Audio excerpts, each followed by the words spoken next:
The following podcast is sponsored by Structure Tech. First, let me hear, Bill. What do you like about a one and a half story house? What do you love, Bill? No, there's no way you can actually. This is Structure Talk, a podcast from Minnesota's most highly rated home inspection company, Structure Tech. We're the people who do home forensics and deliver the unbiased truth about your property. Structure Talk is hosted by our home inspection specialists, Reuben Tessa Murray, and Bill Ulrich.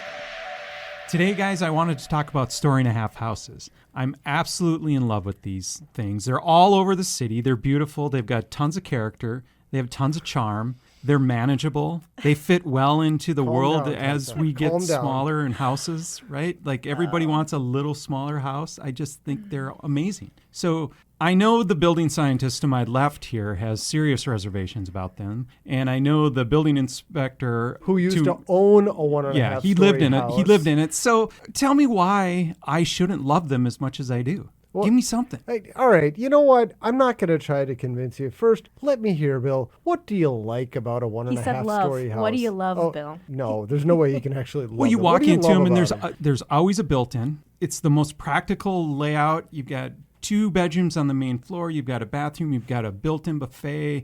You can easily open them up and make them give them that open concept that everybody likes to have in their houses now. You go upstairs, you can have a complete master bedroom, bathroom suite attached. It's awesome. All right. You know what, Bill? You're right about all that. I do agree. I'll admit. I had a one and a half story house. We bought it in like 2004 and we lived there until 2011 and we did everything there. And we had what you're describing. We had the master suite upstairs. We completely redid it. And for everything that you're describing, yeah, there was a lot of stuff that we loved about the house. But there's a ton that I didn't like. Looking at it just as the homeowner, but as far as the building science perspective and home inspector perspective, there was a lot to complain about. Yeah, I had to bite my tongue while you were saying all that because, Bill, yes, the aesthetics are amazing. Yes, there's all this character. People love character, the built-ins, blah, blah, blah. But as a building scientist, I look at those through a different lens. And for about 5 years, I worked for a home performance company, and my primary task was to basically try to resolve the issues that people were having, and they were usually in homes like those. So are these modern issues, or because these houses have stood for 80, 90, 100 years? Why do we have issues now? Here's a big part of it. They were never built for that area to be finished off. This was the attic. And to make it really easy to get up to the attic, they gave you a stairway. It's like, oh, wow, you can get up and down real easy. You don't need a ladder. You can put all your storage up there. It's wonderful. And they worked fine for that purpose. But then, I'm no history buff, but I guess the way it worked was a lot of people would get back from the war. You'd have people living and more people living in a house than you used to have. And all of a sudden, they need more space. So they say, all right, well, let's finish this off. And when people started finishing off those attics, those spaces that were never designed to be lived in, that's where we started having problems. Okay, so what's the tip of the iceberg? What is the first and most obvious concern that you run into on a regular basis? Well, that's a great question, Bill, but just taking a step back, I'd say probably the primary issue with these houses is that they are difficult to insulate, they're difficult to air seal, and it's very difficult to have proper attic ventilation. And with all 3 of those issues, usually that leads to some problems with ice dams, water intrusion, frost in the attic, which can lead to rotting out the roof deck and other structural issues with the framing in the attic spaces, and also comfort issues. That's huge, right, yes, Reuben? I was just dying to jump on that one. Yes. Yeah. That's well, a let's huge talk about one. that because, attic insulation and air sealing, all that stuff sounds great, but I think people are more concerned about how they feel inside of these spaces. Yeah. You can't get comfortable. No, you can, but boy, it's tough. It's hard. I mean, what you need to do is have a lot of insulation on the walls, insulation on the roof, and you need a good HVAC system to add heat when needed or remove heat when needed. Now, you notice the way I'm describing this. I'm not saying cool the space. I mean, that's what people are after. They say they want AC, but really the way that air conditioning works is it removes heat and humidity from the air and moisture from the air. It's going to remove that. So to do that, you need returns. And think about a 1.5 story house. What do you usually have for return ductwork? nothing. You have a stairway, which is your gigantic return, which is not directly connected to the ductwork. If you're lucky, you may have one return duct. Unless somebody has done some major remodeling, you're not going to have more than that. And that makes it extremely difficult to get that second level comfortable. And on top of that, too, a lot of times, like you were saying, Reuben, it's impossible to get good insulation, good air sealing for that upper story. So you're already, in the wintertime, losing more heat. And then in the summertime, those spaces get so hot as well because of that, and there's not enough, supply registers and returns. The HVAC system wasn't designed to handle that load on the upstairs. Yeah, you have such a load. I mean, on a normal bedroom, a normal room, you're going to have maybe one outside wall, maybe two outside walls if you're on a corner. And then depending on where it's located, you may have a roof above you, some heating coming down. So maybe up to 3 walls. On those 1.5 stories, you've got it on everything above you and on all of your sides. So you only have one conditioned surface, and that's the floor. That's the only thing that might be conditioned. And everything else, you've got the outside elements trying to change your temperature to whatever it is outside. Okay, so I get it, but this seems like a pretty simple problem to solve. I mean, we've got HVAC contractors who know how to build systems. It doesn't seem like that big of a deal. When we come back, we're going to explain why it is such a big deal. Are you looking for peace of mind when it comes to buying a home? StructureTech is on the case. At StructureTech, we provide a comprehensive menu of inspection services so you can make the most intelligent decision on your home purchase. We also offer radon testing, mainline sewer inspections, level 2 chimney inspections, and specialized stucco inspections. StructureTech, delivering the unbiased truth. Please visit us online at structuretech1.com. You're listening to Structure Talk, brought to you by Structure Tech, the most highly rated home inspection company in the Midwest. Delivering to you the unbiased truth about your home. I'm Bill Ulrich. I'm here today with Tessa Murray and Reuben Saltzman, and we're currently talking about story-and-a-half houses. So before we went to the break, I just said, well, why can't a HVAC contractor design a system that works well in these spaces? So why can't they? I mean, you've got attic spaces, you've got plenty of room up there to work with. Just carve out some space and put a furnace in the knee wall. Again, if you take a step back, you look at the house as a system, these houses have under-insulated upper levels, right? It's really difficult to get adequate insulation in these spots, and so you're losing a ton of heat. So if you look at it like, let's just say, a simple analogy, if you've got a car, you're driving down the road and all the windows are down and it's the middle of winter, all of that heat is escaping through these open windows, right? This is like a story-and-a-half house. They're very leaky, they're not insulated well, and so just turn the heat up to high. Thank you, Reuben. Okay, so that's what Bill is saying. Why don't you just turn up the heat, add a second heater? Well, really, you should look at these houses and say, how can we keep the heat in better? How can we insulate them better? How can we air seal them better so we don't need a bigger furnace to heat them? Yeah, and if you are going to redo it and you're going to put a furnace in there, I mean, just logistically, thinking about where this is going to fit, that's a lot of work. I mean, where are you going to fit a furnace in a 1.5 story house? You're going to put it on its side in the knee wall attic? And then how are you going to get that ductwork to all the finished spaces? I mean, I'm not saying it can't be done. I'm just saying it's a lot of work, and it gets really expensive. I mean, whatever your cost is to replace a furnace, $5,000, whatever it is, you got somebody in and out in half a day swapping out a piece of mechanical equipment. Now consider how much work it's going to be to install all that ductwork, go through finished spaces, try to hide it, not have ducts going through the middle of the room. This adds up to a lot of money. And I'm not saying it can't be done.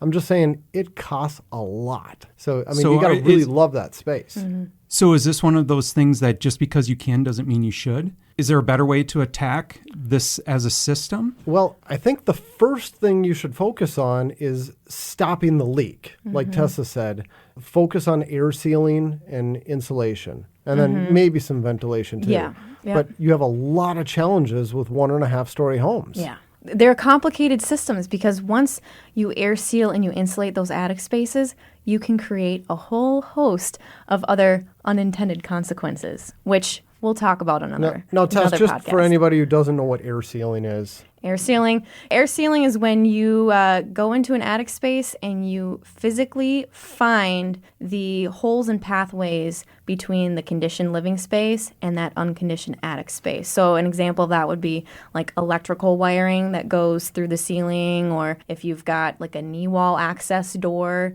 plumbing vents, wall tops, framing. Lots of things can be attic bypasses. And so finding all of those little holes, basically, and physically sealing them up with spray foam or caulking will help prevent that warm air from leaking into that cold attic space. And I'll tell you, I mean, we're recording this in the middle of summer, but if you want to know where your air leaks are, you got a 1.5 story house. Good point. After it snowed, just go look at where all of your snow is melted. Yes. That's where your biggest air leaks are. Yep. It's not an insulation issue. That's air movement. Yes, and that's a great point, Reuben, because you can even go out after a light frost, and you can go look at these story-and-a-half houses and see on the roofs all the places where you're losing heat because that frost will melt. Yeah. And a lot of times, too, you can actually see thermal bridging, which is another kind of scientific term You're such a for... house geek. I am such a house geek. I'm sorry, I apologize. But where the heat is being lost through the framing members, right, in the slant areas. And Reuben, tell me about your experience with trying to stop thermal bridging. Oh my gosh. All right. We'll need to back up. So I'll tell the whole story. I had the 1.5 story home, and we decided to finish that off. And, you know, I knew about all the issues, but I had an insulation person convince me, look, if we do it this way, that's going to be enough to make it comfortable up here to stop your ice dam issues. And what we did was we gutted the upper level. I mean, it was finished, but not finished well. We gutted it. We took everything out. Side note, while we had it gutted, we had a big cold snap, and there was some plumbing up there, and one of the pipes froze. Oh, no. That was awesome because it burst. I mean, it froze enough to pop the end off of a pipe. And my wife comes home from work, and there's water pouring out of the living room ceiling, out of the light. You see houses clearly. How did that happen? How did you overlook that one small detail? I didn't think it was going to get cold enough up there, seriously. Okay. I mean, I thought there was so much heat leaking up through the floor. There's no way this is going to freeze and burst. And it wasn't that cold. It was like just close to freezing. Wow. But yeah, so that was an awesome flood and huge insurance claim. I got to give learning messages out here. Know where your water shutoff valve is. I had never showed my wife where it was. And so she calls me. I'm in the middle of a home inspection. She's frantic. She can't shut the water off. And I had put something in front of it, so it was kind of hidden. And she ended up calling my dad, and she's panicked, and he had to talk her through where it probably is. So, you know, always know where your main water shutoff valve is. All right, so back to the 1.5 story house. We gutted the upper level, and we spray foamed it. We used closed cell spray foam up against the roof decking. It means it's going in between each rafter. And we filled it up with as much insulation as you could use and the high density foam. It's like almost R7 per inch. That's the insulating value. This is the best you can get. Okay, so we're going to break in. Tessa, explain closed cell versus open cell, why it makes a difference as quickly as you might be able to. Closed cell, it's a higher R value per inch. Also, it can be used for a vapor barrier as well, a certain depth, so up to like 2 inches, and then it provides a vapor barrier. So it's a vapor barrier, an air barrier, and high insulation value. So that's why you want to use it in a space like what Reuben's describing. An open cell, it's not a vapor barrier, and it has a lower R value per inch. Okay.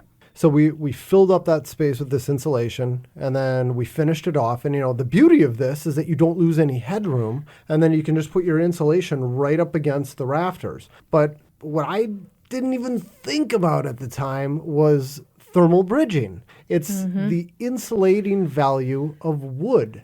It's just about nothing. It's R1. R1. R1. It's per inch. Yeah. And so if you have a 2x4 that's 3.5 inches thick, you're at R3.5, which is not much. And just for reference, the current standard for a new home in Minnesota, in the attic, you need R49. That's the minimum. What does the R stand for? It's like resistance? That's it. Yes, Yeah, resistance to heat flow through a material. Okay. Yep. What's the formula for that, Tess? No, just kidding. Oh, don't ask me to remember formulas from college. But yeah, I did all this and then not thinking through what happens with the wood. And then every time it'd snow, the snow would melt at each one of the rafters. So you could clearly see where every one of my rafters was from the outside, from the melted snow pattern.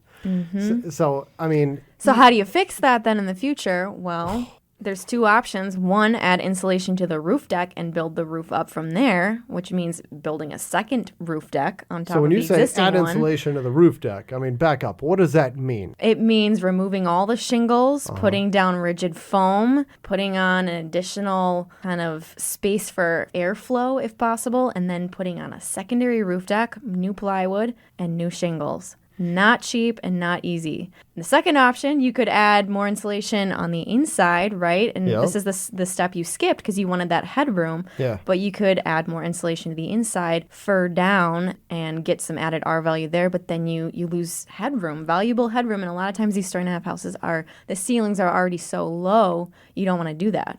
And the valuable part of that headroom is there's equations to what's legal space. And if it's not legal space, you can't count it in your square foot finish formula. So you could be pouring money into a space that's not technically finished space. Yeah. So, okay, there's a project that the University of Minnesota did that speaks to your adding insulation at the roof deck, right? It's called Project Overcoat. There was a long paper written about the whole entire project. We'll link it up to our webpage so people can actually understand what Tessa's talking about. It's a complicated thing.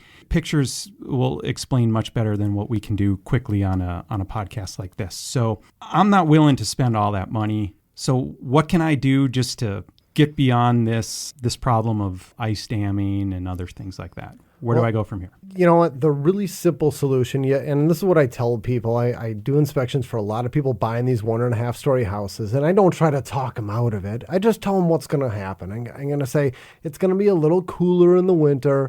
It's going to be warmer in the summer. You might want to think about installing a window air conditioner in the summer to make it a little bit more comfortable. And you might need to have a space heater. If you keep the door open to the upper level, you're going to have enough heat rising up there. It's going to make it tolerable during the winter. And then for ice dams, look up and down your street after you get a big snowfall, and you're going to see all your neighbors doing the same thing. They all get a roof rake, and they pull all that snow off the roof. That's how you stop ice dams. If you remove the fuel for an ice dam, you're not going to have it. So you're saying those little, the pantyhose with the salt and the salt pucks and all those things don't work? Oh man, we should do a whole episode just on ice dams. There's so much to cover there. I've tried everything. And they kind of work, but boy, it's a lot more effective to just remove the snow. And if you do that, you really shouldn't have a lot to worry about. But you got to stay on top of it. Well, I like how you say the fuel for the ice dam. I mean, that just,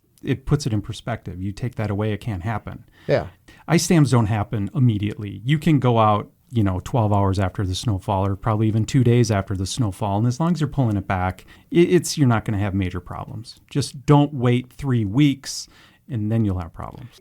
I'd say it depends. We like to say that a lot. It depends on the year. I'd say most years, you're not going to have any issues with ice dams. I mean, people can be in these houses for 5 years, and they're like, yeah, my house is fine. I don't have a problem. And then year 6, like we had last year, people get these ice dams like they never had before, and then they get leaks and they get their ceilings destroyed. Like, I don't know what happened. And the natural response is, who touched my house last? Like, oh, I had a roofer out to give an estimate last year. He did something. I mean, we get those calls. I know this because people want us to come out and blame somebody. Yeah. And it's like, hey, look, this has always been this way. Yeah. We just had different weather this year. And sometimes you can go out there 2 days later and pull the snow off and you're okay. Other times you get a bad snowstorm. It snows all day and you got the right temperature. And you almost need to go out there a couple of times during that storm to remove snow to prevent ice from setting in. Okay, so don't wait on it. Don't take my advice and go have a cup of coffee and come back later. Get on it right away. It depends. Okay. I mean, the safest way to do it it is to do it right away. Okay. Well, I don't care what you guys say about these houses. I still love Still them. love them? And I would encourage my family members my brother owns one, and he religiously goes out and scrapes off the snow off the roof, and they haven't had any problem. And He doesn't need a gym membership either in the winter.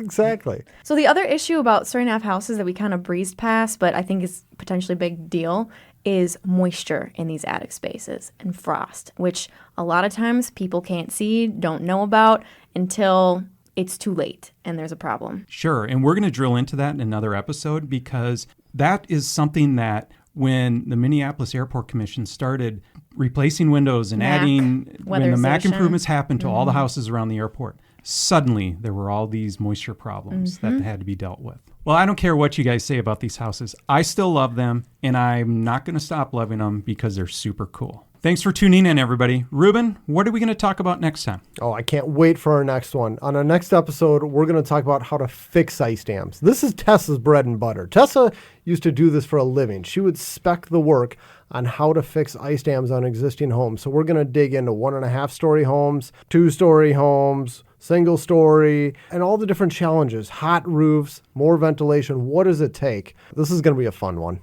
Thanks, Reuben, Tess. This was great. Clearly, it's super important that you find a qualified home inspection expert to come out and do a thorough evaluation of the real estate you're considering. Thanks for joining us. We'll catch you next time. For more information on how we can provide you with the right information about your home before you buy or sell, contact us at structuretech1.com.